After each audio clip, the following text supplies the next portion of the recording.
오늘 우리에게 주시는 하나님의 말씀은 요한복음 19장 17절에서 42절까지인데 28절에서 37절까지 봉독하겠습니다. 신약 181쪽쯤에 있습니다. 그 후에 예수께서 모든 일이 이미 이루어진 줄 아시고 성경을 응하게 하려 하사 이르시되 내가 목마르다 하시니 거기 신 포도주가 가득히 담긴 그릇이 있는지라. 사람들이 신 포도주를 적신 해면을 우슬초에 메어 예수의 입에 대니 예수께서 신 포도주를 받으신 후에 이르시되 다 이루었다 하시고 머리를 숙이니 영원히 떠나가시니라. 이날은 준비일이라.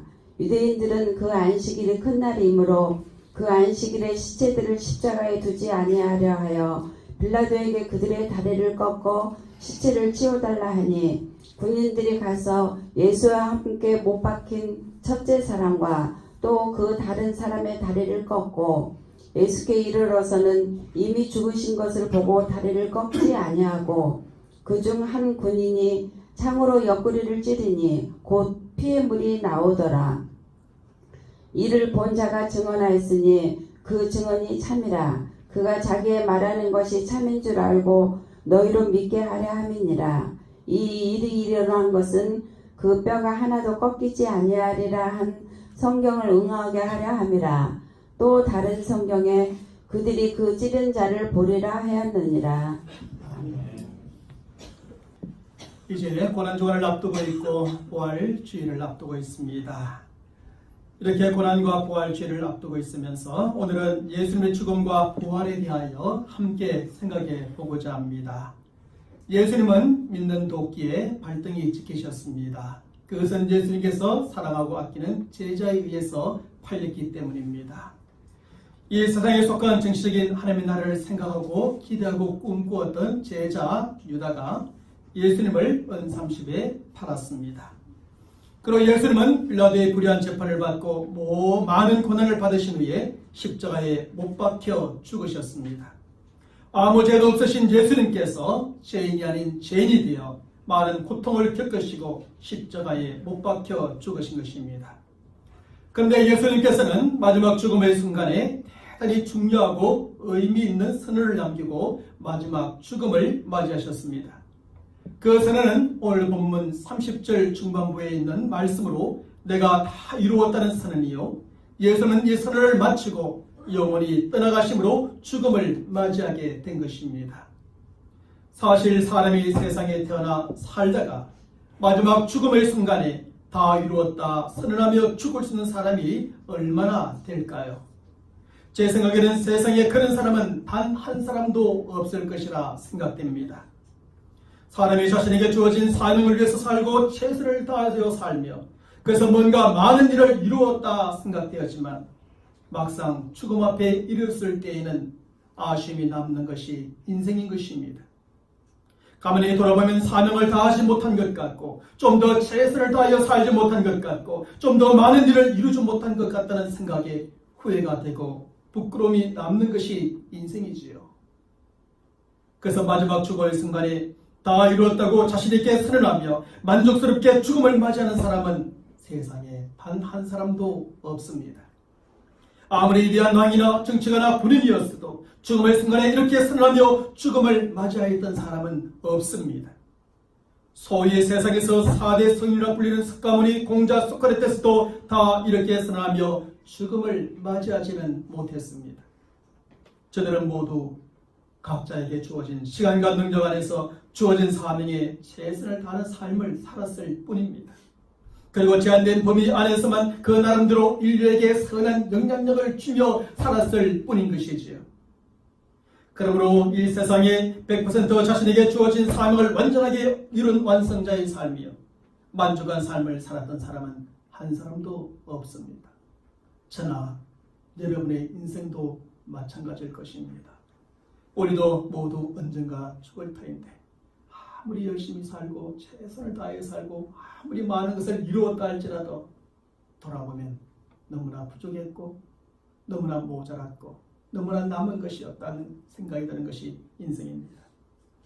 비록 사도 바울이 디모데후서 4장 7절의 말씀에서 나는 선한 싸움을 싸우고 나의 달려갈 길을 마치고 믿음을 지켰으니 라고 고백하지만 그건 역시 제한된 범위 안에서 그가 최선을 다해 살았던 그 인생을 고백하는 것에 불과합니다.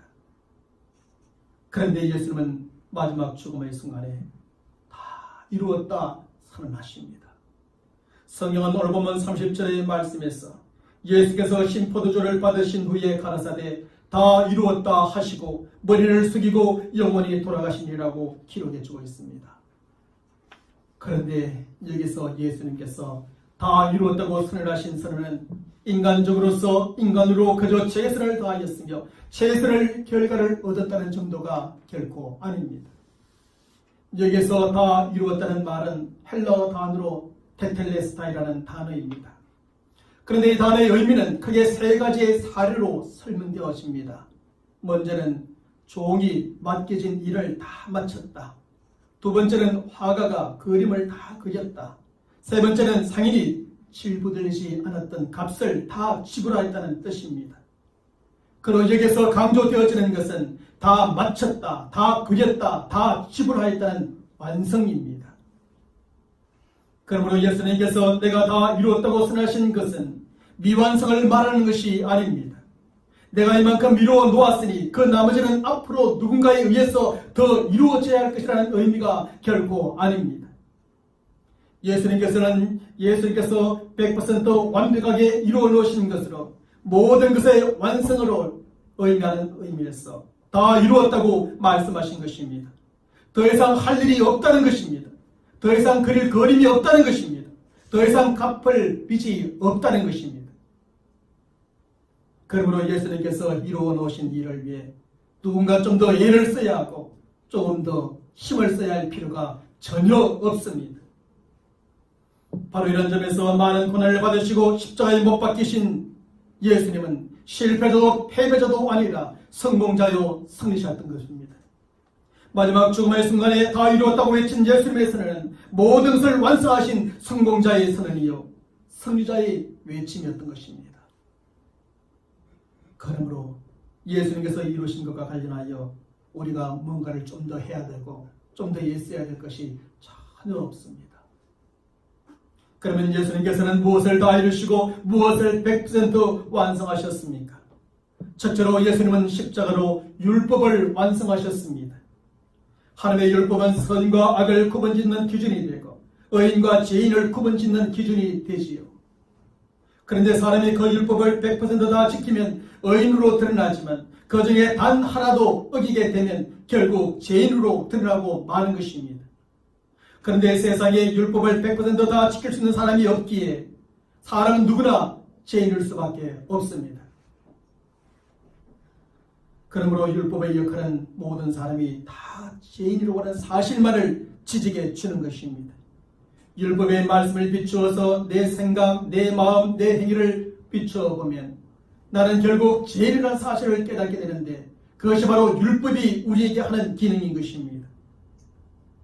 그런데 바로 예수님께서 십자가에 못 박혀 죽으심으로 율법의 모든 요구를 이루어 주셨고 그 율법을 바로 사랑으로 완성하셨습니다. 그래서 사도 바울은 로마서 13장 10절의 말씀에서 그러므로 사랑은 율법의 완성이라고 예수님께서 사랑으로 율법을 완성하신 것을 표현해 주고 있습니다. 그리고 콘드라는 사람은 이렇게 말해 줍니다. 십자가는 신비를 드러낸다. 예수는 죽으셨고 죄인은 이로써 살며 율법도 이로써 완성된다고 말입니다. 결국 십자가의 사랑으로 예수님은 율법을 완성하셨고 예수님을 믿는 자들은 율법의 요구에서 해방되고 죄인이 아니라 의인으로 여김을 받게 된 것입니다. 둘째로 예수님은 십자가로 속죄를 완성하셨습니다. 모든 사람은 다 죄인이요 죄인이니 의인은 한 사람도 없습니다. 성경은 로마서 3장 10절의 말씀에서 의인은 없나니 하나도 없다고 선언합니다. 그리고 로마서 3장 23절의 말씀에서는 모든 사람이 죄를 범하였음에 하늘의 영광에 이르지 못하니라고 선언해주고 있습니다.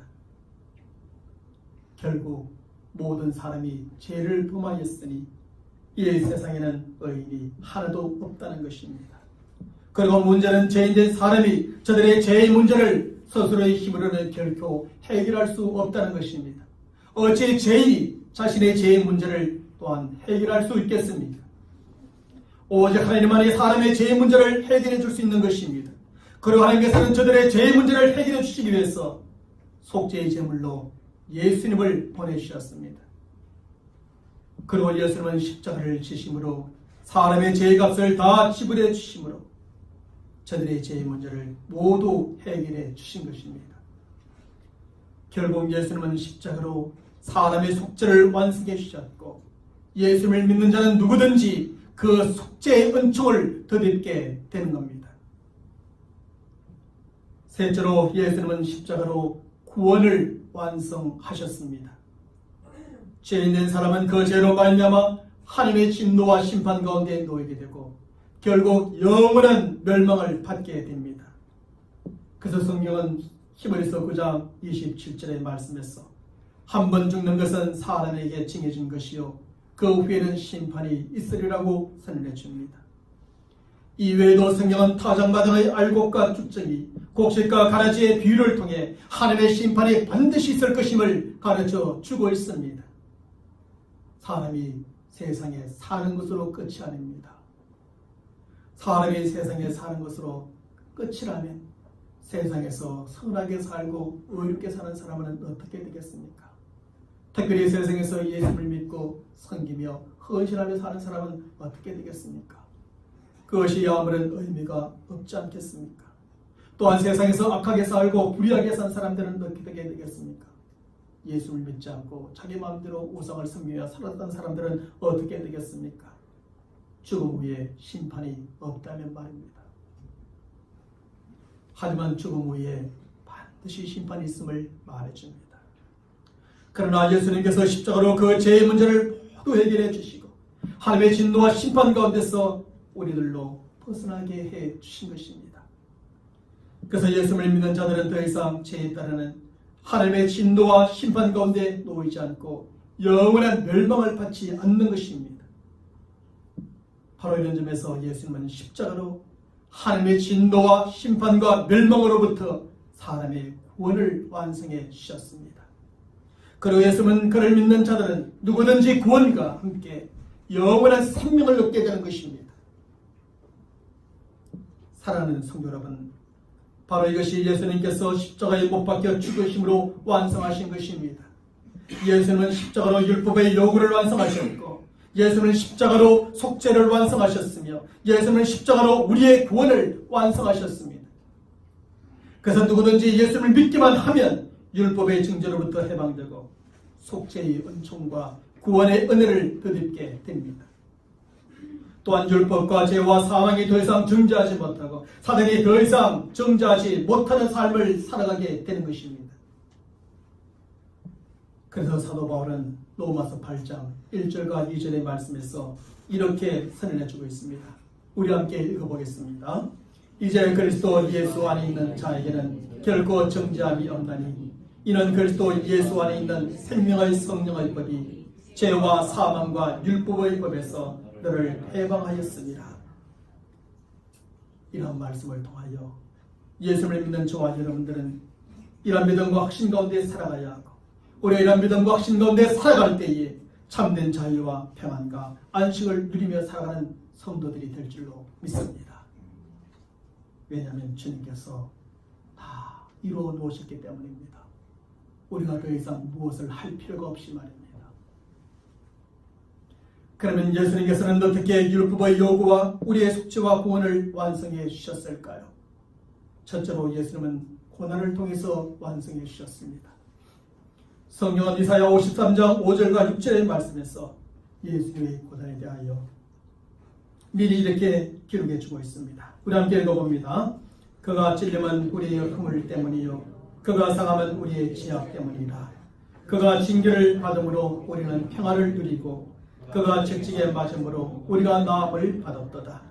우리는 다 양 같아서 그를 행하여 각기 제 길로 갔거늘 여호와께서는 우리 모두의 죄악을 그에게 담당시키셨도다. 다시 말하면 예수님의 찔림과 사함과 징계받음과 채찍 맞음이 결국 모든 죄인인 우리를 위하여 받으신 고난이었다는 겁니다. 그를 위해서는 그 고난을 받으심으로 율법을 완성하셨고 우리의 속죄와 구원을 완성하신 것입니다. 둘째로 예수님은 인내를 통해서 완성해 주셨습니다. 사실 예수님께서 당하신 고난이 크면 클수록 예수님께서 견디어야 될 그 인내 또한 컸어야 했습니다. 그런데 예수님의 고난이 얼마나 컸었습니까? 예수님은 제자들의 배신과 군중들의 조롱과 병사들의 채찍뿐만 아니라 십자가 위에서의 엄청난 고난을 당하셨습니다. 그런데 성경은 그 고난을 참으신 예수님의 인내에 대하여 히브리서 12장 2절의 말씀에 이렇게 잘 기록해 주고 있습니다. 우리 함께 읽어봅니다. 믿음의 주여 또 온전하게 하시는 이 예수를 바라보자. 그는 그 앞에 있는 기쁨을 위하여 십자가를 참으사 부끄러움을 개의치 아니하시더니 하느님 보좌 우편에 앉으셨느니라. 예수님은 그 고난의 십자가를 참고 인내함으로 결국 율법과 우리의 속죄와 구원을 완성하셨다는 것입니다. 셋째로 예수님은 사랑을 통해서 완성해 주셨습니다. 사실 십자가는 독생자 아들까지 아낌없이 내어주신 하나님의 사랑이 가장 잘 나타난 곳입니다. 또한 죄인들을 위하여 피 흘려 죽으신 예수님의 사랑이 가장 잘 나타난 곳이 바로 십자가 위입니다.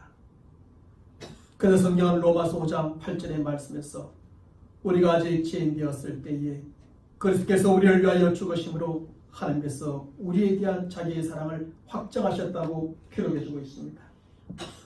다시 말하면 예수님께서 십자가의 죽으심이 바로 우리를 향한 하나님의 사랑과 예수님의 사랑을 확증해 주는 것이었다는 말씀입니다. 그러므로 예수님께서는 십자가의 사랑을 통해서 율법과 우리의 속죄와 구원을 완성해 주신 것입니다. 그리고 우리는 십자가를 통해서 우리를 향한 하나님의 사랑, 예수님의 사랑을 보고 체험하며 확신하게 됩니다. 넷째로 예수님은 순종을 통해서 완성해 주셨습니다. 성경은 빌립보서 2장 6절로부터 8절의 말씀에서 이렇게 밝혀주고 있습니다. 우리 함께 읽어봅니다. 그는 근본 하나님의 본체시나 하나님과 동등됨을 취할 것으로 여기지 아니하시고 오히려 자기를 비어 조금의 형체를 가지사 사람들과 같이 되셨고 사람의 모양으로 나타나사 자기를 낮추시고 죽기까지 복종하셨으니 곧 십자가에 죽으심이라. 다시 말하면 예수님은 하나님의 뜻과 계획에 순종함으로 사람이 되어 이 세상에 오셨다는 것입니다. 그리고 십자가에 못 박혀 죽기까지 순종하심으로 인류의 속죄와 구원이라고 하시는 하나님의 뜻과 계획을 완성하신 것입니다. 사랑하는 성도 여러분, 이처럼 예수님은 십자가에 못 박혀 죽으시는 고난, 인내, 사랑, 그리고 순종을 통해서 율법과 우리의 속죄와 구원을 완성해 주셨습니다. 바로 이러한 점에서 예수님의 십자가에서의 죽음은 죄인된 우리를 위한 고난과 인내와 사랑과 순종의 결정체였음을 알게 됩니다. 그리고 누구든지 예수님을 믿는 사람들은 그 십자가의 은혜와 사랑으로 율법으로부터 자유와 속죄와 구원을 얻게 됩니다. 이것이 바로 성경이 우리에게 가르쳐주고 있는 복음입니다. 그러므로 우리는 십자가를 생각할 때마다 예수님의 그 은혜와 사랑에 감사하고 예수님을 찬양하는 삶을 살아가는 성도들이 되어야 할 줄로 믿습니다. 그리고 우리가 살아가는 그 길이 십자가의 길이요 고난의 길이라 할지라도 예수님께서 걸어가신 길이니 우리도 끝까지 참고 인내함으로 그 길을 걸어가는 성도들이 되어야 합니다. 우리를 죽기까지 사랑하신 주님을 더욱 사랑하며 우리 또한 죽기까지 순종하는 삶을 살아가는 성도들이 되어야 할 것입니다. 그러면 율법과 속죄와 구원의 완성의 날에 이르게 될 것이요 또한 승리의 길이요 축복의 길을 걸어가는 저와 여러분 모두가 될 줄로 확신합니다. 사랑하는 여러분, 사람의 죽음은 누구나 쉽게 믿고 쉽게 받아들이는 것입니다. 왜냐하면 사람에게 있어서 죽음이란 모든 사람에게 일반적으로 찾아오는 자연적인 것이기 때문입니다. 하지만 죽은 사람의 부활은 아무나 믿거나 쉽게 받아들이지 못하는 것입니다. 왜냐하면 사람의 죽음에서 다시 살아나는 부활은 아무에게나 일어나지 않는 초자연적인 것으로서 기적적인 것이기 때문입니다. 사람들은 자연적인 것은 쉽게 받아들이지만 기적적인 것은 쉽게 받아들이지를 못합니다. 기적이기 때문에 그렇습니다. 그래서 누군가가 죽었다고 하면 그래 그렇구나 하는 자연스러운 반응을 보이게 되죠. 하지만 누군가가 죽음에서 다시 살아났다고 하면 설마 정말이라는 놀라운 반응을 보이게 됩니다. 사실 예수님의 죽음과 부활에 대한 그 당시 모든 사람들의 반응도 이와 마찬가지였습니다. 예수님의 죽음에 대하여 유대인들은 마땅히 여기고 그대로 받아들였고 예수님의 제자들은 몹시 안타까워는 하였지만 그대로 받아들였습니다. 하지만 예수님의 부활에 대해서는 그냥 그대로 받아들인 사람들이 한 사람도 없었습니다. 유대인들은 물론이고 예수님의 부활에 대하여 미리 예고를 받았던 제자들조차도 예수님의 부활을 받아들이지 않았습니다. 그리고 그 이외에도 예수님의 부활을 있는 그대로 믿지 아니하고 부인하는 사람들이 참으로 많았습니다. 저들은 여러 가지 말로 또 말도 안 되는 이론을 내세우며 예수님의 부활을 믿지 않았고 부인하고자 하였습니다. 어떤 사람들이 있었습니까? 어떤 사람들은 착각설을 주장합니다. 저들의 주장에 따르면 예수님의 무덤을 찾아갔던 여인들이 그 무덤을 착각하여 잘못 찾아갔다는 것입니다. 이런 새벽 4명의 무덤을 찾아갔던 관계로 저들이 예수님의 무덤을 잘못 찾아가 빈 무덤을 보고서 예수님이 부활한 것으로 오해하였다는 것입니다. 하지만 누가복음 23장 55절의 말씀에서 여인들은 그 무덤의 위치를 전날 미리 확인하였었고 미리 확인하고 그곳을 찾아갔다는 것은 이러한 주장이 설득력이 없음을 보여줍니다. 또한 예수님의 무덤이 비어있다는 것은 그 여인들만 확인하였던 것이 아니라 베드로와 요한과 다른 여인들도 또한 함께 확인하였습니다. 그러므로 예수님의 무덤을 잘못 찾아가서 예수님께서 부활하셨다고 오해했다는 착각설은 오히려 이러한 주장을 하는 사람들의 착각일 뿐입니다. 두 번째, 어떤 사람들은 도난설을 주장합니다. 다시 말하면 제자들이 예수님의 시신을 훔쳐 숨겨놓고서는 예수님이 부활하셨다고 거짓말을 퍼뜨렸다는 것입니다. 하지만 이런 주장도 너무나 어처구니 없는 주장으로 설득력이 없습니다. 사실 대제사장 가야바는 혹시 이런 일이 생길까 싶어 경계를 강하였고 군사들로 밤을 새워가며 지키게 하였습니다. 게다가 그 문에는 황제의 봉인이 붙여 있었고 누구든지 그 문을 열면 봉인이 찢겨진 것을 알아 사형을 당하게 되었습니다. 그런데 예수님께서 잡히시던 전날 밤에 예수님을 부인하고 도망쳤던 제자들이 그리 담대하게 문을 열고 예수님을 시체로 훔쳐갔다는 주장은 억지에 불과한 것입니다. 뿐만 아니라 제자들도 예수님의 부활의 소식을 들었을 때 아무도 확인하기 전까지는 믿지 못하겠다는 반응을 보였습니다. 세 번째로 어떤 사람들은 환상설을 주장합니다. 환상설은 예수님께서 직접 부활하신 것이 아니라 예수님의 부활을 믿고 물속에 그리던 사람들이 부활하신 예수님의 환상을 보았다는 주장입니다. 그리고 저들은 환상 속에서 예수님을 보고 마치 예수님이 부활한 것처럼 그렇게 거짓 소문을 퍼뜨렸다는 것입니다. 하지만 부활하신 예수님은 단순히 어떤 환영의 형태로 제자들에게 나타났던 것이 결코 아니었죠. 예수님은 여러 제자들이 함께 모이는 곳에 나타나기도 하셨고 도마에게는 직접 만져보기도 하셨고 제자들 앞에서 떡과 고기를 드시기도 하셨습니다. 부활하신 예수님은 40일 동안 땅에 거주하며 11번이나 사람들에게 나타내셨고 갈릴리의 산 위에서는 500여 형제에게 일시에 나타내 보여주기도 하셨습니다. 그러므로 수많은 사람이 일시에 환상을 보고 실제적 사건으로 오해를 했다는 환상설은 예수님께서 부활하셨다는 사실보다 더 믿을 수 없는 헛된 주장일 뿐입니다. 마지막 어떤 사람들은 기절설을 주장합니다. 여기서 기절설은 예수님께서 정말 죽으셨던 것이 아니라 십자가의 고통을 견디지 못하여 잠시 기절했었다는 주장입니다. 그러므로 예수님의 부활은 잠시 기절했다가 깨어난 것이 죽음에서 다시 살아나는 부활이 아니라는 것입니다. 왜냐하면 이렇게 처음부터 죽지 않은 사람에게 죽음에서 다시 살아나는 부활이란 없기 때문입니다. 결국 기절설을 주장하는 사람들은 예수님을 부활을 믿지 않고 부인하기 위해서 그 당시 모든 사람들이 일반적으로 받아들였던 예수님의 죽음조차도 부정하였던 것입니다.